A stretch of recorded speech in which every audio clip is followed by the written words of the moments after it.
Saturday morning sun from GingerMan Raceway in the 10th anniversary of GRIDLIFE Midwest Festival. Welcome back to an amazing event for the 10th year in a row. This is GingerMan Raceway and GRIDLIFE Festival. I'm Kyle Heyer, joined by Cerise Taylor for GLTC race number 2 coming up here in just a couple minutes. Cerise, welcome back. Good morning. I haven't seen you yet today. Good morning. A hectic morning of NOS Energy Track Battle Championship. Finishing up my Lara bar here. Excuse me. Good work. Just trying to get in some, fiber and protein for the rest of the day. It's going to be a long one.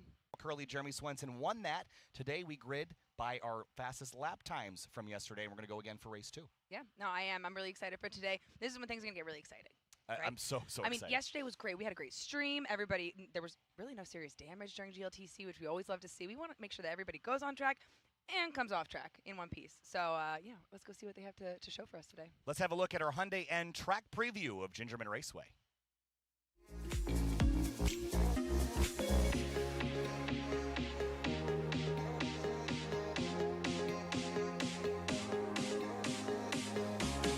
And this is GingerMan Raceway, 2.2 miles, a run down into turn number 1, a fast left-hander. Into turn number 2, you carry some good speed through here, double apex right-hander up to turn 3. It's a very late apex at 3. Then you sprint out of there, flat out through turn 4 in a GLTC car, up to turns 5 and 6. 2 left-handers right back-to-back, float the car out to tuck in tight for turn number 6. Then turn 7, 8, and 9, Cerise, you're flowing speed through here. This is a section we've watched cars all weekend long kind of dance on the edge of grip through there. Yeah, absolutely. And as we were talking about yesterday, I mean, you're going to have long straightaways where you can gain some speed. You can gain, you can get ahead just time-wise. But then it's going to be 6 to 10. That's where you're getting, like you said, you're going to get a little squirrely. But yeah, we got day 2. We got lots of tire laid out on the track. I mean, the conditions are going to change a little bit as you go day to day, just because either weather or just drifting in general, laying out some rubber. Yeah, we haven't had any drift yet today, so the track conditions are pretty good this morning. Again, we had a couple offs in the track battle session, but relatively cool racetrack, but it's getting warmer. The temperature is rising. The hotter it gets, the less horsepower the cars make, the slipperier it gets on track. But yesterday we raced in pretty hot conditions and did just fine. So that's your Hyundai N track preview of GingerMan Raceway. And in just a few minutes, we're going to get on track to go racing again for our 15 to 20-minute adventure here in a single-class sprint racing format. This is our Hyundai N Skycam giving us the aerial coverage here this weekend. Awesome shots from around this facility. And there's a look at the grid getting lined up for the start. 50 cars deep, and that is our pace car. And Colleen sent me some information on this. This is Stana's Law is the name of, I guess, the Instagram user.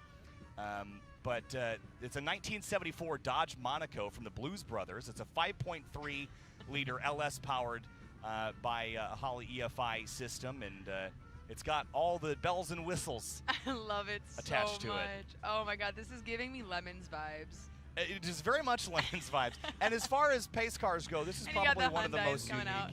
This is probably one of the most unique pace cars that we've had so far. Hands down. I mean, what is that? Is that a massive speaker? I'm not sure what it is. I hear music through the headset. I mean, I would, you know what? I don't think we've ever had a musical pace car. So if that is what's going on, I think that's so fun. And that's the kind of things that we'd like to see here at GRIDLIFE. I love this shot. Look at just notice how many cars are lined up. This is one of the biggest, if not the biggest, GLTC race of the year. GingerMan Raceway. Kyle, just share with us the sentiment behind this, because this is huge. This is 10 years, but also it's 10 years for the festival, but 5 years for GLTC. And we celebrated the opening of GLTC back in 2019 at Mid-Ohio Sports Car Course. Its second ever round was here in 2019. That was my first GRIDLIFE Midwest back then. And we've come a long way. We had about 30 cars that weekend, but now we're packing fields full of 50-plus every event we go to. This is the 5th year of GLTC. We have run well over 150 races at this point. And just had some unbelievable adventures along the way. It really is special. This coverage this weekend, GRIDLIFE Midwest, is powered by Hyundai N. Hyundai N, never just drive. And Falcon, the official tire of GRIDLIFE Track Battle. But Cerise, you hit the nail on the head here. This is a special weekend. I said yesterday that this is our Daytona. This is our Indianapolis. This is our Monaco, as Scott Giles put it. You know, this is a track that isn't probably the raciest on the calendar. It's really tight, really narrow. But it is where you have everyone lining the fences and watching. You see all the fans that are standing trackside roaming out from their campgrounds this morning after a great night of music, checking out the Advanced Auto Parts pit stop where they can watch the live stream in some shade. check out the Hyundai N vehicles here. FCP Euro's got an awesome tent. Falcon Tires is here. Fun Haver Crew is here. Paddock is Everybody's packed. coming out. I mean, this is like that's the best part. And we were talking about this a little bit yesterday with GLTC and with Drift, but that's the dichotomy that we bring to these events, and that is what you said it yesterday. You said it so well, just familiarity or something like that, where you're bringing in these different drivers and these different styles of motorsports together in one place. You have the pros, then you have grassroots. I mean, everybody is here because they love to be here and they love the sport. So you have all these people lining up. This is such a fun view. So later in the day, when everybody's kind of more awake and, you know, maybe they've gotten their coffee and they've healed a little bit from last night, this is going to be lined up and absolutely jam-packed with fans that are just here to support all of the hard work and the sweat and the tears and the money that has gone into coming to an event like this. So yeah, it's a big deal, and there are tens of thousands of spectators here. I still haven't gotten an official number. I won't say it until I'm told I can say it, but it is a sold-out crowd here this weekend. Yep. It's sold out Thursday night, which is the earliest it's ever been sold out for a GRIDLIFE. Sold out Thursday night, but also, so just about the preparation that it takes. We talked about this again yesterday as well, but people were showing up Wednesday night, coming to a Walmart so that they could go through registration so that the gates here don't get jammed up here at GingerMan Raceway, and people were just here partying, shaking things down. I mean, the vibes on Thursday night were already immaculate. So just coming into Saturday, and now, you know, it's been a weekend, dude. This is the big day. This is the big one. And again, tomorrow things kind of start to filter down a little bit. We have our HPDE program on track tomorrow, and as far as the spectator experience goes, that starts to dwindle. But this is the big one. You see all the vendors here. Everyone's getting some food, coffee, beverages. The food trucks are so good here at GingerMan. I had the island noodles last night. Oh my God! Listen, they are insane. They're like crack. They are so good. And you can smell them too when you're walking up, and they have this huge wok that looks like it's been passed down from generations, and they're just out there cooking things a la carte. It's a great time. It is awesome. We're just waiting now. The Hyundai N cars are on track right now, giving some ride-alongs to some spectators here, but those cars will peel off, and that will give way to our 50-car grid here for race number 2. Now, there are some updates from yesterday's race that I will update everybody on as far as the action in perspective. Let them know. We had a very clean race yesterday. We didn't have a lot of car-to-car contact. We did have a little bit of contact right at the initial start, a little bit of sandwich action on the front straightaway. The number 911 car, Crispin, disqualified for initiating that contact. He will start at the tail end of the field. Everyone else, though, good to go. There was a lot of cooling issues. We documented Jackson Jensen's problem, overheated, went into limp mode. Eric Jensen, he had a big off at turns 5 and 6. Jason Saney also had a big off at 5 and 6 on the closing laps of the race. So that's where they dropped out. Eric Jensen, though, saved by his lap time. Remember that we grid by lap time. He had a poor result, but he will roll off in 8th place. I'm going to roll through the starting lineup here. Go for it. Here we go. 49 cars deep behind the Dodge Monaco pace car. Paul Curley and Jeremy Swenson, first and second yesterday, will start race 2, first and second. Matan Rosenberg and Luke LaRue, they will start where they finished yesterday. James Howard and Matt Walbaum, 5th and 6th. Then it's Gary Wimble, Eric Jensen, Austin Hurdle, and Andrew Raines, the Tolos car. He starts in 10th. Eric Cattell broke 3rd gear yesterday. That's why he was a little slow. So they replaced that transmission, and the gear in it yesterday. He will start in 11th place alongside Ronnie Vidoc in 99. Then it's Arenas Carosis and Eric Meadows in row number 7. Row 8 is Tony Marchev in the number 17 and Zach Lavoie in the number 42. Then Joel Morrison and Jason Saney start in row number 9. Salil Shukla in the number 410 starts 19th. Adam Ulrich in 20th in the number 4. Ryan Power starts 21st. Eddie Nakato 22nd in the 320. Then Ryan Upham and Hans Horpedal in row number 12. Row 13 is Lena Chin in the 917 car. Colton Wade starts 26th. Then Sean Krebsbach, another overheating problem. That's why we didn't see him climb as far forward as possible. He had one trick up his sleeve. We'll see if it pays off for him in that brand new Evo build here, the all-wheel drive car in GLTC. Carlos Mendez, 28th in the number 14. Then it's Sam Scott and Wes Case that will roll off in row 15. Row 16, Louis Chatroop and Adam Wood. Then Fiona Liu and Alex Moss start 33rd and 34th. Jake Jorenstad, 35th, alongside Vitas Aronauskis in the number 144.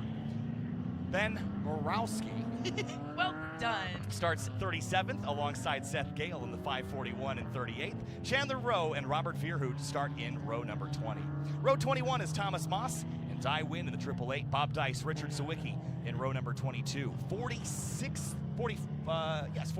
place, David Rudzinski in the number 51. Nathan Manning will start 46th in the 860 Toyota Corolla. Jackson Jensen, David Rudzinski, and David Rosinski's on there twice. Jackson Jensen and Julio Crispin will start 47th and 48th. They got that done in 3/4 of a pace lap, Cerise. We've got another well done. lap and a half to go. I know that you were just cruising through those names, but I'm here getting mesmerized by these drone footage. It's like we got Matt Johnson doing the drone piloting this weekend, and just want to shout out, we have an Emmy award-winning live stream. Let's talk about that. Can we please talk about that? We did not yesterday, and that is a travesty. Everybody at home, I really hope that you're enjoying the live stream. I hope that you're enjoying just the quality of this production, because GRIDLIFE has done an amazing job at creating a community of people that can come with an insane set of skills. So Matt Johnson and his team just won an Emmy for a rally video that they produced. Forgive me, I don't exactly know when that came out, but if you guys go and check that out, do you know his Instagram handle? Matt Johnson. Yeah, Matt Johnson. Matt, FP, sorry, something like that. Off the top of my head. It's on there. But Specialty Field is, Productions is the name of the group, and they do an exceptional job. The coverage here this weekend from the track side, there are some camera angles we've never had before. The drone shots are unlike anything we've ever seen in participation with the Hyundai Ioniq 5 Skycam, giving us the assistance there this weekend. Thank you so much for that. Just awesome stuff. Oh, look at the colors. Look like little like sprinkles, you know? Little like Skittles. Little Skittles. Oh, I like that better, yeah. So cool. Getting all those tires warmed up, making sure that there's heat even all throughout the tires, so they grip consistently every apex. So, morning race 2. This is a race where we typically see, as far as the action goes, race 1, race 4 are our highest action. Race 2 and 3 can sometimes be the ones where your starting position matters a ton. Here, the finishing position of this race is going to set the starting grid for race 3, except for the top 10. The top 10 in this race are going to go to the top 10 shootout later this morning, and they are going to re-qualify to reset the order for race 3. So, what that means is your finishing position matters a whole bunch, unless you're in the top 10, in which case you're going to get a chance to reset your starting order. But this is this progression of the weekend that we talk about. One race matters for the next, matters for the next, matters for the next. If you make a mistake now, it's going to cost you for the rest of the weekend. Jeremy Swenson absolutely on the bumper of our Don't hit that pace car. We like it. It's funky. It's so funny listening to you. Now, GLTC and the way that this is all structured, it keeps it fun and it keeps it really interesting. But if you are new to the series, it kind of sounds like you're explaining a new card game.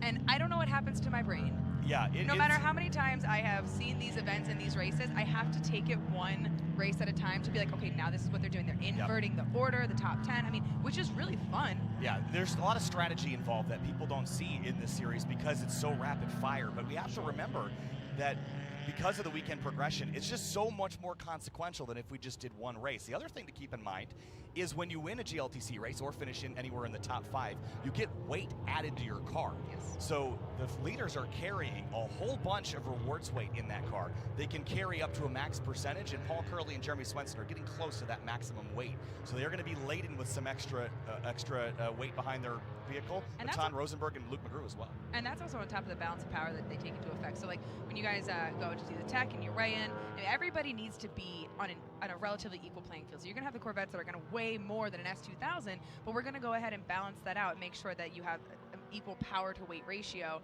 So it really is a fair race, you know, as best as possible, minus skill, of course. Yeah, you've got always that's a factor here, but power to weight with the additional modifiers from all the things that you want to take into effect, like the wings, the aerodynamics, any kind of transmission changes that you want to make to a dog box or something of the sort. But we're stacked up. The Corvette Quartet leads the way here. A bunch of G-Speed powered cars. Here we go. Race 2 at GRIDLIFE Midwest Festival is underway. We're racing down towards turn number 1. Side by side, Curley takes the top spot. Bit of a lockup there in the background. I think that was Arimas Carosis that almost got into the back of Catil. A little bit of smoke and debris, some dust flying through turn 1, but we're so far so good. Waldbaum and Houghton door to door, and there is Gary Wimble side by side with the Tolos car. Andrew Trains towards turn number 3. Now alongside, still Luke McGrew and Matan Rosenberg. They had a little touch yesterday. They are still side by side. Houghton accelerates around the outside of Waldbaum. In the background there, Ronnie Vidoc, Eric Catil. They've traded spots now. Still more dust flying, but look at Houghton hounding the back of these Corvettes into turn 5 series. I love it. I absolutely love it. Spin! Wimble goes around off the nose of Andrew Rains.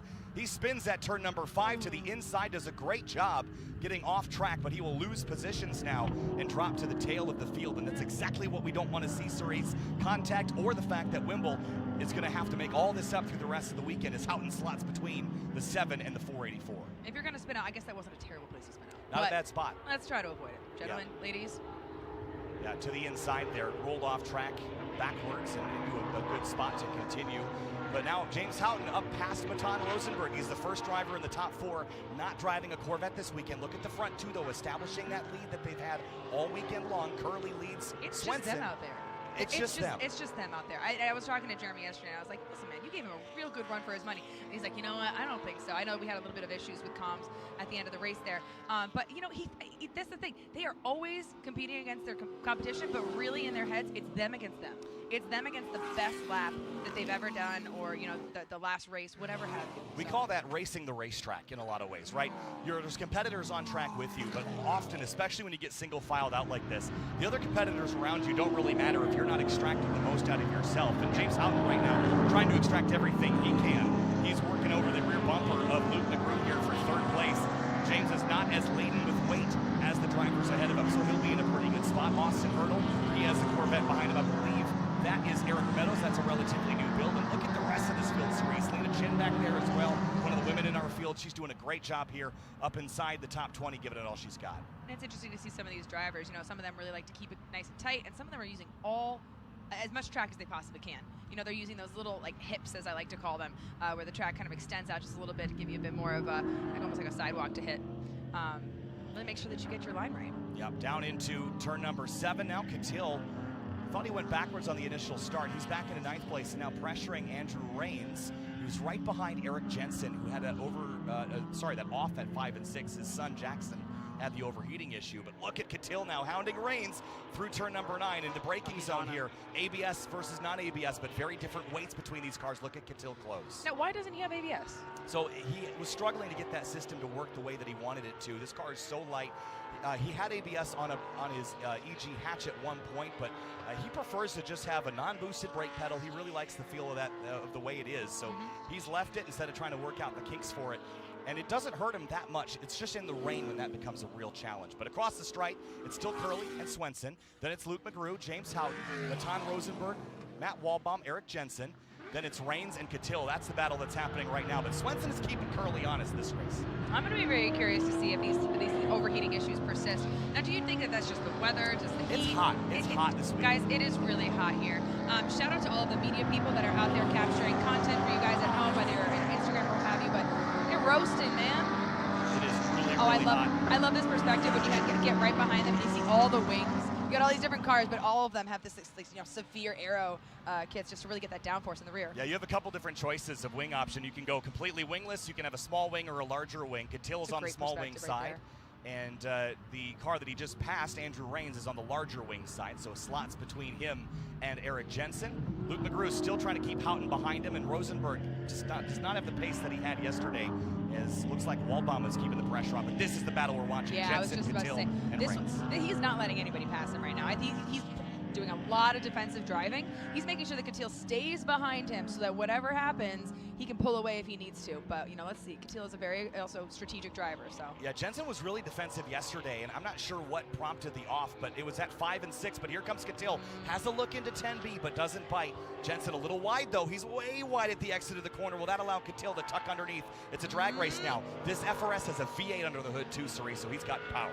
I do love the V8. I was talking about that with Jared yesterday. I'm like, honestly, they're just, for me, and drifting, they're very predictable. They do what you want them to do. And they are under stressed here in the temperatures here. You have to run it all the way to the max RPM. You're just not using that engine as much as you are a 4-cylinder, so that's helpful as well. So do you think that he's probably detuned for this event? He's very much detuned into V8s. All the V8s are detuned here. Down to about 230 horsepower. And trouble for one of the Corvettes. Which car is this? Is this our leader? Is it Paul Curley, the leader? It is. Smoking out of the tailpipes. This is huge. Look at the track. Oh, he's dropping oil. Fluids. No, that's not great. That's not a good sign. That is an engine expired on Paul Curley. Is Jeremy happy right now? Maybe. No, he's not. I don't know. He's happy that he's leading, but that is his buddy and his friend. That's his friend. Nobody out here wants to see anybody's cars, get damaged so they get out of the race. They want something fair. They want a good shot. This is probably going to draw a full course yellow as well, because that's oil on the racetrack and it could be on the racing line. So that is a dangerous scenario for the drivers that didn't see that, but they've all gotten the opportunity. Look at Catil now over the back of Jensen here, side by side at a turn number 6 series. Yeah, track courtesy too. I mean, I just noticed that Curly, he took a line that was not less, that's going to be less traveled for these drivers. So yeah, he did thank a you good for job doing getting off that. track, So these guys can still go around, but yeah, let's stay tuned for a yellow flag. Side by side. This is important for Catil. If he can get this pass done before the yellow flag, he would get to keep this spot. And if we get a yellow, this race might end under yellow flag conditions. Through and through goes Catil past Eric Jensen, moves up a position. This will promote him all the way up into 6th place now because Curly also dropped off the timing and scoring. So that's a big deal, but we can't leave that car there unless he can move it. That's going to be a bad spot for that car to be sitting. So he did the best he could, Cerise, but it could draw a yellow flag. Events happen. You know, this is a part of the racing. There's so many different variables. Okay, all right, well, he is off track, but look at that. Just take note of all of the oil on track. We'll have to get caught up with him later, see if there's some time to see what happened. Well, oh, it's all the way down the street. Dang. There is a local yellow. That is a single yellow flag with the yellow and red debris flag, and that is a surface condition flag. They will display that for a couple of laps until all the drivers see where the oil is, and then they will withdraw it. It might not draw a full course because it's offline. Yeah. So here we go. So Swenson leads the way. It's McGrew now battling for second with James Houghton, and this duel is on between those two. It is. The pressure is the pressure's on. And Matan Rosenberg, who is just clinging to 4th place right now ahead of Matt Waldbaum in the number 90. You see that battle at the bottom of your screen, the black Corvette and the gray and pink S2000. There's your lead. It's about 15 car lengths over Luke McGrew, who has a couple of wins this season. Swenson has 5 to his name and is your points leader, but this is a battle that's getting hotter before it's not. Rosenberg versus Waldbaum for 4th place. Mm-hmm. A little dirt drop there. Through the outside of turn number 7 now, riding the rim here. Everyone has made it through that trouble spot again. Wes Case, I think, is pulled off track as well in the 767 Red Eye Racing car. Yep. But this is the 484. He struggled on the brakes yesterday, Cerise. That car is the heaviest, one of the heaviest in the field. You were saying that. What makes it so heavy? Well, he's chosen to go with a higher power map, and because we're balanced on power to weight, he's chosen to have extra horsepower at the disadvantage of the weight, which in some places isn't a huge disadvantage, but on the braking in particular, he's not going to have the same performance as Matt Waldbaum. As we watch these guys go into turn number 11, Waldbaum should close this gap here. Watch that close. 5, 4, 3 car lengths down into turn number 11. Don't you hate predictability? I mean, we like it in racing. it's one of those things that it's the ebb and flow of the power to weight battles here. You build a car to do a certain thing well. As Catil just ran a personal best lap, that will put him in position number 6. But Swenson leads by 3.2 seconds, and that gap is probably pretty safe for now. So the top 5 all in that shot there. There's Catil in 6th, then Eric Jensen, Andrew Rains, Ronnie Vidoc, and Austin Hurdle, your top 10. As far as big movers in this race, Ryan Upham is up 10 spots in that number 13 car. Alex Moss is up 8. Eric Meadows has dropped down to 27th. He's down 13. Jackson Jensen up 12, and of course Gary Wimble still out there in 33rd place. He's down 26 from where he started after that spin at turn 5. And we're sub 3 minutes here. Time in the race car is not the same as time outside the race car. So 3 minutes could either feel like, an hour, or it could feel like 30 seconds. You see Eric Catil wobbling the car back and forth there. I see that. I wonder if he's testing suspension. Well, you have to wonder if he feels that there's not grip that he should be having. Maybe he got some oil on those tires or something, but maybe trying to clear something off the tires if he dropped a wheel in the dirt to just kind of shake all that stuff off. Yep. And it looks like James Houghton has fallen off of the bumper of Luke McGrew and now into the clutches of the 484 of Matan Rosenberg and the 90 of Matt Waldbaum. Matt Waldbaum is he's this S2000. It's like this neon yellow and pink livery, but he's such an aggressive driver in the best way. So I think it's so much fun to watch. Look at the brakes, how much they close up together. The 484 gained on like a slinky. It come is apart like a and then they come together. Come apart and then they come together. It's the compression of the brake zone. Yes. No white flag. We're still going around. Again, we're going to run this all the way to the end, which is great news for the drivers. Still the debris, the condition flag waving there at turn 2. This is a really great example of exactly what you want to do when something goes wrong on the track. Both Curly getting off and getting into a position that is safe for the rest of the drivers so they can continue to have a great race. We really appreciate that out there, guys.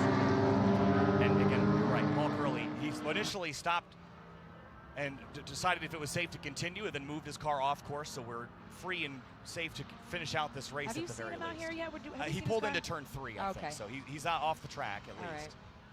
So into turn 5 and 6 now. Houghton is struggling a little bit with the grip on this car. He's fallen back into the clutches of Rosenberg. He had such a great initial launch that I have to wonder what's going on. This car had some reliability issues last year and never really got a full weekend in at this event last season, but he's been rock solid this year, has a couple of wins to his name. A little bit of a slide there through turn 7. I would be curious to see how many of these tires did get a little bit of oil on there, because, I mean, it doesn't take much. It doesn't take much, and we didn't see how early that engine let go. It could have let go entering turn 1 and carried it all the way through the first sector. Yeah, absolutely. But look at Rosenberg, tucking up right behind the rear spoiler of that 41, but straight line speed is Houghton's advantage. But here comes Matan Rosenberg now with a big run out of turn 10B. Drag race now for 3rd place, and Rosenberg is here through. He comes. He said, nope, sorry, that's mine. And through he Great goes. zone to pass. And he took that. Look at Waldbaum. He had that thing sideways. He sees the door open, is trying to stick his nose in it as we come across the is stripe. not yet, bud. Okay, wait. Swenson leads, but that gap has come way down to 1.6 seconds now. Oh, look at the camping. So incredible. There's so many people here. And there you are. You guys can see now that the sidelines have been really packed up with a bunch of spectators. Everyone is sensing. Whoa, Houghton off course. Turn 3 exit. Houghton drops wheels on driver's left. That'll open the door for Matt Waldbaum here at turn 3. Will he outbrake him? Yes, he will. Waldbaum, just like he did at Watkins Glen in race 3, around James Houghton, picks up a spot that will put him up into 4th place, back a little higher inside the top 5 here. And look at Cattell closing in on the 41 as well. Yeah, he came up from the back, didn't he? I wonder if he figured his issues out. He seems solid. He seems pretty planted. That's a pretty sharp turn right there that you guys just saw. Prospectively, you can kind of sense that angle, but when you're out on track, it comes at you quick. It does. A little bit of sparks from Eric Cattell's like rub blocks here. Look at Derek Jensen under fire from Andrew Raines in the 98. Was not able to get alongside him just yet. You see that gap is about 5 car lengths behind them. But Cattell has tracked Houghton down. 2 front-wheel drive cars of very different eras of Honda performance here. Here comes the hybrid racing EG to the inside of Houghton. Oh, he feels it. You just know he feels good. That felt great for him. Late on the brakes here. Into turn 10B, up on power now. And Houghton. Will he pull away? On the outside. Yes, this is where the strength, though, of that 41 will come into effect. But I wonder if he's overheating, Cerise. That car does not have the straight line speed that we're accustomed to it having. So Cattell now down the straightaway. This will put him inside the top 5. Take the hood off. Yeah. Just take the hood off. Are there any regulations about that? Yes, you have to have a hood on. All right, I'll take the hood off, I guess. This time through, white flag, 1 lap to go. Luke McGrew is within 1.2 seconds of Jeremy Swenson, tracking him down. Last time by was 0.4 of a second quicker. As they sweep through turn number 2 now. Oh, wait. How did the drone do yesterday? A 1:33, so very much faster. Good. Here comes Cattell on Waldbaum. He is out coming from nowhere. Eric Cattell from almost outside the top 10, past Matt Waldbaum into turn 3, and through he goes. This is now a 4th place for Eric Cattell. What a drive he has had in this race. Gosh, if he podiums again, this is we gotta do a documentary on this dude or something. It's just like, there's so many talking points about this car and this driver and this team. I mean, we talk about him a lot. Sorry, there's a lot to say. Oh, look at Luke McGrew. He's closed in on Swenson now. He's closing in. Could we have a battle back to the checkers here? It's 5 car lengths as they sweep through turn number 7. Luke closing this gap. He's got a couple of victories under his belt so far this season. 2. 1 at Watkins Glen, 1 at Circuit of the Americas.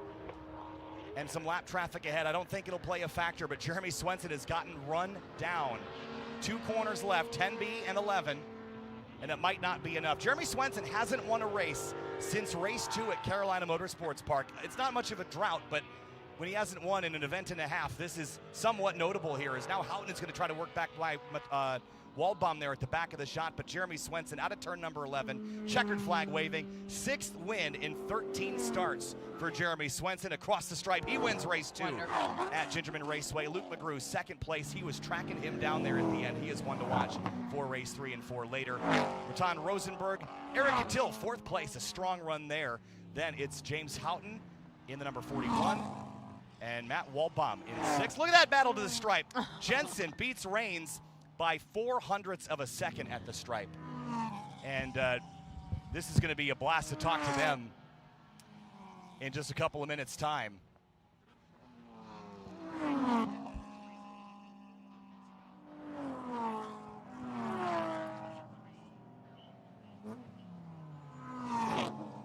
So down into turn number 11.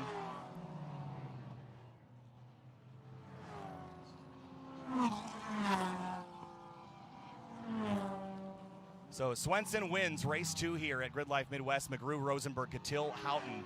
Then Waldbaum, Jensen, Rains, Vidoc, and Hurdle, the rest of your top 10. And that means that those top 10, the top half of that stacker, are going to be in the top 10 shootout later today.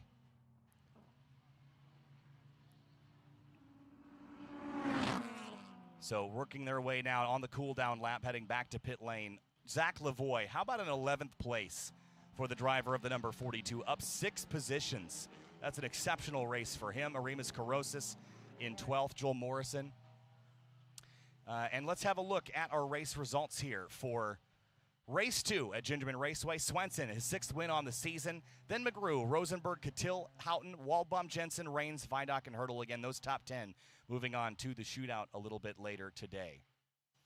On page number 2, as I mentioned, Zach Lavoie in the number 42. 11th place, Arimas Karosis, Joel Morrison, Tony Marchev, Eddie Nikato, top 15s. Salil Shukla in his first event back since, I think it was Lime Rock Park in 2022, a 16th place for him. Lena Chin, Jason Saney recovering from an off yesterday. Then Hans Horpedal and Colton Wade rounding out the rest of your top 20. Carlos Mendez, 21st. Eric Meadows, Adam Ulrich, Gary Wimble, Alex Moss, the rest of your top 25. Sam Scott in his first GLTC weekend, 26th with Louis Chatroop, Ryan Power, Jackson Jensen, and Adam Wood, the rest of the top 30. Down the list more, Vitas Aronauskis, Fiona Liu, Julio Crispin up from 49th position, so that's a good climb for Julio. Robert Verhoot, Thomas Moss, Dai Wynn, and the rest of the order, down the order there. Tyler Starr, rather, in the 36th, 39th. Richard Sawicki in 40th, and of course, Paul Curley. That is the note of the day. And Brian Upham, Ben Morawski also with some challenges.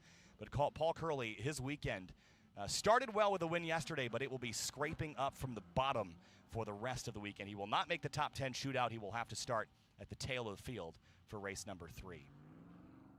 Crowd is trackside here at GingerMan Raceway for the 10th annual GridLife Midwest Festival. What a sight they have seen. Engine let go, though, on the 45. That is the topic of discussion. Let's head down to Cerise Taylor in the pit lane. Never mind, we're going to not go down to pit road just yet.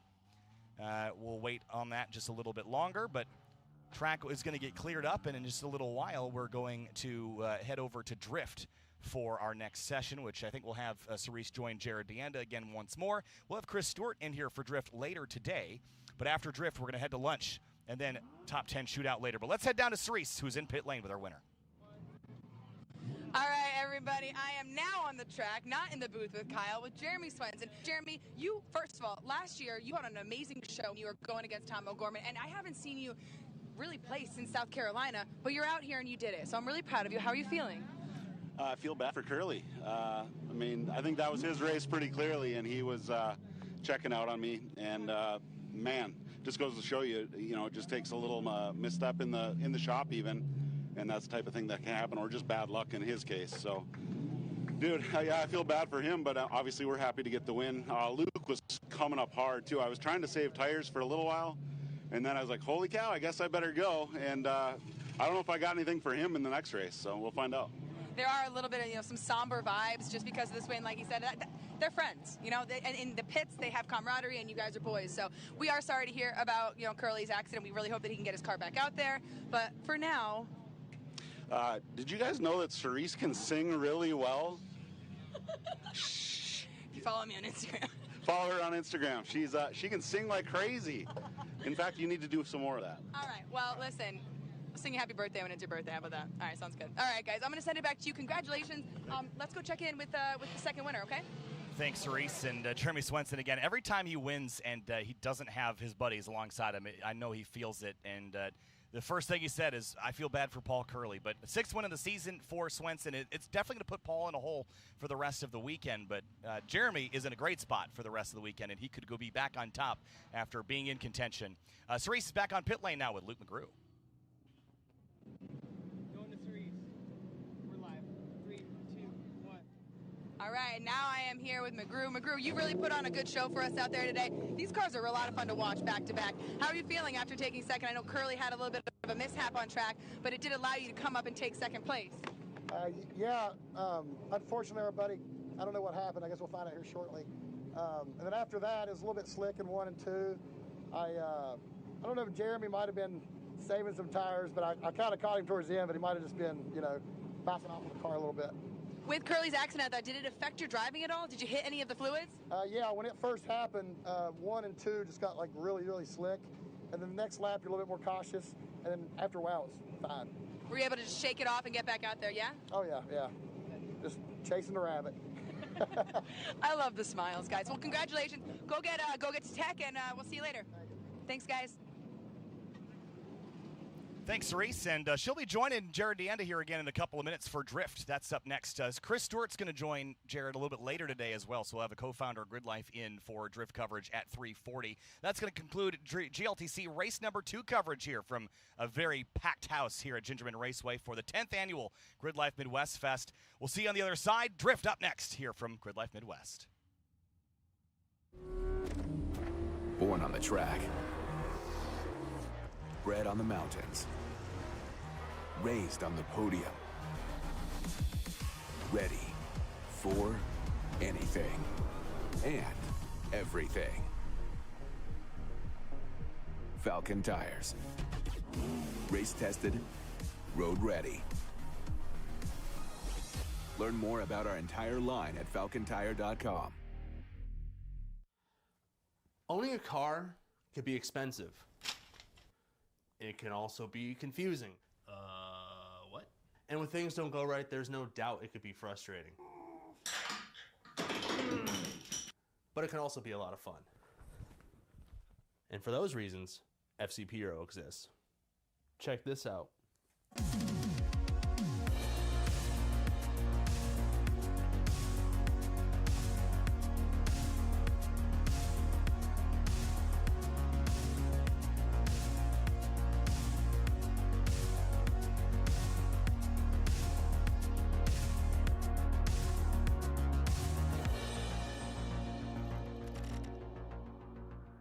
Do you and your car a favor and head over to fcphero.com to learn more.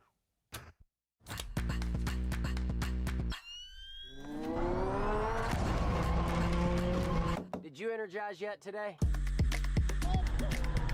Time to nos up. Get after it.